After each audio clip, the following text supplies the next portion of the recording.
Welcome back to the Darrious YouTube channel. Yes, the title is correct. I did blow my car up this past Sunday. It was like, I don't know if it was negligence or if it was just going to happen anyway. I'm 90% sure it had something to do with the fuel pressure. I've been running this car the entire time without a vacuum line on my fuel pressure regulator or my blow-off valve. So I decided I was going to do the right thing by tying it into my vacuum line coming off my brake booster. So when I did that, I didn't verify the fuel pressure. And I drove the car and it was acting a little weird. Like it was kind of busting up a little bit, but I wasn't really thinking nothing too crazy.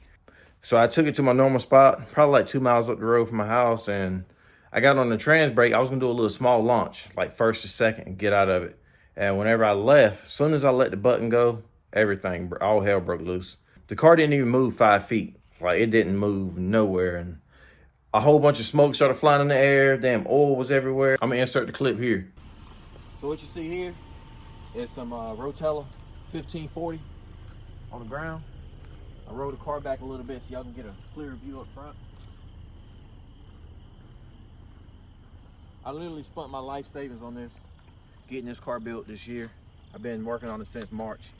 And yeah, 2 minutes of pleasure caused me an engine. It caught on fire. Luckily, I was able to put the fire out by blowing it out with my breath. This is what we got. I don't know what happened. So quick rundown. What I did was I took it in the cul-de-sac and I was gonna just launch it off of trans brake by 2,800 RPM. And whenever I left, shoot, I probably didn't get up to about 5,500 RPM, and it shattered the motor. Car caught on fire. I had to blow the fire out. Oil was dripping onto my headers, so it got hot. Obviously, oil burns with heat. And it caught on fire for a second. Luckily, a fuel line or anything like that didn't burst because it could have been really bad. I don't have a fire extinguisher on this car. It's really not even finished. I really shouldn't even be out here messing with it, but this is what I get. So, this is it. I ain't gonna do anything else. So I guess now I just gotta find me a motor or build me a motor. That didn't last long. I didn't even take it to the track yet. But it is what it is. It was only a matter of time. I just hate it happened here. I wish it would have happened somewhere else, but not here. This is the update. You know, a lot of people will hide stuff like this, but I'm one of the ones. I own up to my own mistake, and I think it was self-inflicted. I could be wrong. A lot of y'all may say I'm an idiot, but hey, it is what it is. I'm learning, man, and my help is very limited. I have very limited resources, so everything that I'm doing, I'm learning it as I'll go, you know. So, I mean, this is just what happened. So I know next time what to do and what not to do. So from here on out, if I get ready to take the car out, I'm going to data log. That's another thing. I didn't data log anything. We drove the car last Saturday, the day before I blew it up. And me and my fiance rode in the car for about 60 miles. The temperatures never got above like 180 degrees. Like they stayed right where they were supposed to. Just cruising. I got on a couple times and I beat the shit out of it, and the temperatures, they might go up 5 degrees and then they come right back down, and that was that. So I thought I was in the clear, but apparently whenever you do make small changes, you have to verify on your computer. Sorry if the camera's shaky. Due to me not verifying the fuel pressure, I'm pretty sure that's what happened. So I'm gonna show y'all what we have. I went ahead and I came out here last night after I got off work, and I started taking intake and the harness off and everything. What I'm gonna do is I'm gonna jack the car up and I'm gonna drop the whole K-member out the bottom along with the transmission. A lot of people like pulling these motors from the top, but I don't have my cowl cut. And you see the motor's about halfway behind the cowl. So to me, it's easier for me to pull the motor from the bottom versus pulling it from the top. And then I don't want to risk cracking the windshield because I see a lot of people cracking the windshield. And I just think it's just easier for me to just drop it from the bottom. That way I can just roll it out and be done with it. So usually I would take the front bumper off because it'll give me extra height, and I will take, the radiator off because it sits a little bit lower than the frame rails. But today I'm going to attempt to leave all that stuff in here. I just got to disconnect that one drain line. I got to disconnect my steering wheel shaft. I got to disconnect the starter wire and the alternator wire, transmission lines, and drive shaft, cross member. That's it, and she's ready to drop. So I'm gonna do a time lapse. It shouldn't take me no longer than about 30, 45 minutes. Make sure y'all comment, like, share, and subscribe, man. I'm gonna go ahead on and take this motor out. I'm gonna tear it down, and we're gonna assess the damage. The oil pan got a gaping hole in it. I seen some metal fragments inside of my intake, some metal shavings. So that just lets me know that the heads could potentially be bad, but it's okay because I already have a short block that I'm picking up this weekend that I already paid for. I'm not gonna let y'all know what it is just yet, but just know it's gonna be better than my current setup. So in a sense, this was kind of like a blessing and a curse at the same time. I must have been going through a midlife crisis after I blew this car up, because as soon as I got home, I decided to give myself a lineup and shave my beard off. So now I got the baby face going on. But anyway, let me get started on this motor. I'm gonna set up a time lapse and yeah, we're gonna open this motor up.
All right, it's been about 2 days since I last worked on this thing. I pulled this motor out last night, about 10 o'clock last night. I dropped it at the bottom as y'all saw in the video. Got it on the hoist. I can't use my stand because I got another motor occupying it right now. This is gonna be my new motor. As far as this one goes, we got a major problem. So I noticed I had a broken rod. I think it's a cylinder 1, if I'm not mistaken. Yeah, I'm about for certain it's cylinder 1. Oh yeah, if you look up in there, I just saw it. Let's see.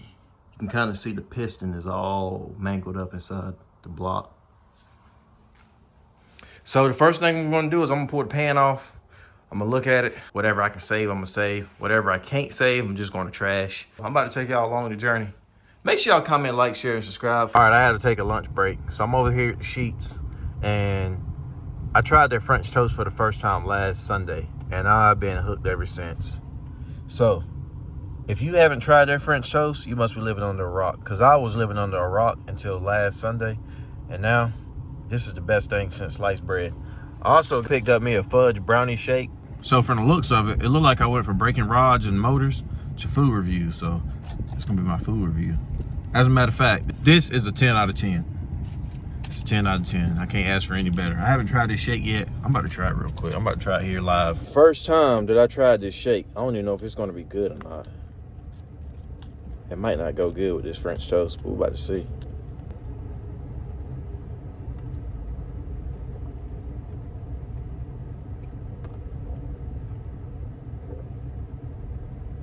It's not half bad. I give it about a 7.5 out of 10. It's very peanut buttery. Very.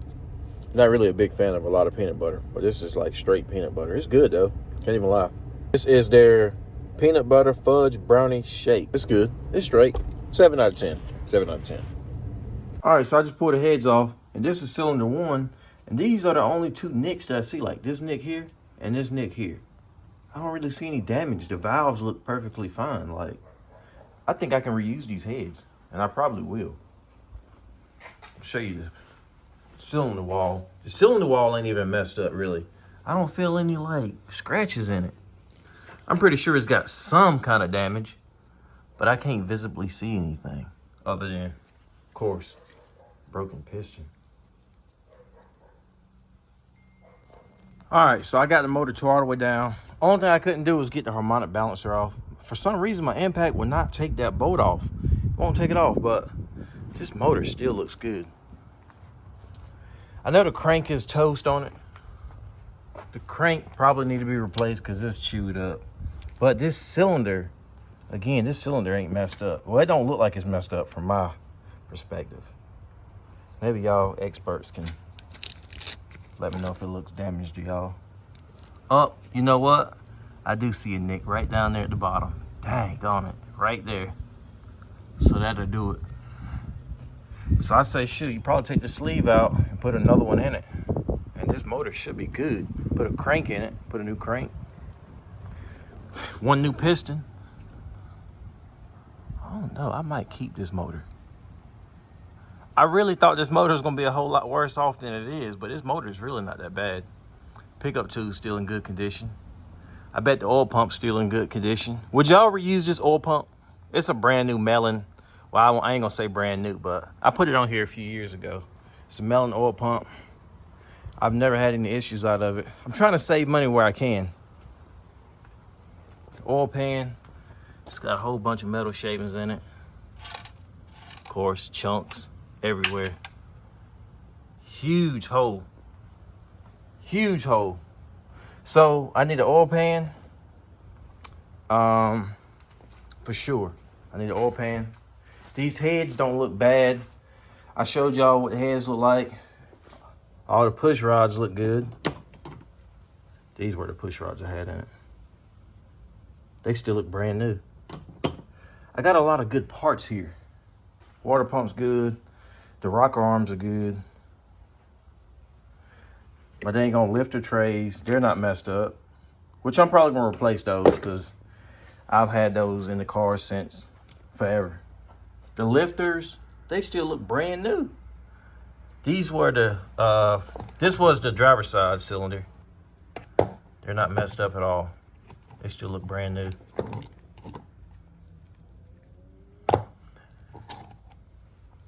So I'm on the fence right now. I don't know if I should pay someone to put this motor together because I've never assembled a motor and I would hate to mess another motor up again because I don't have money just to throw away.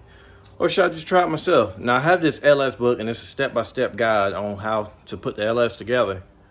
What y'all think? Now this time here, whenever I put my new motor together, I'm gonna put head studs in it.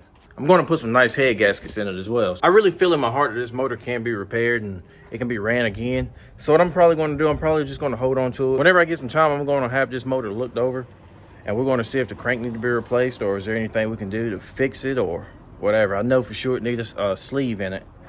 Other than that, I mean, that's pretty much gonna wrap it up. So I don't know what my next video is gonna be.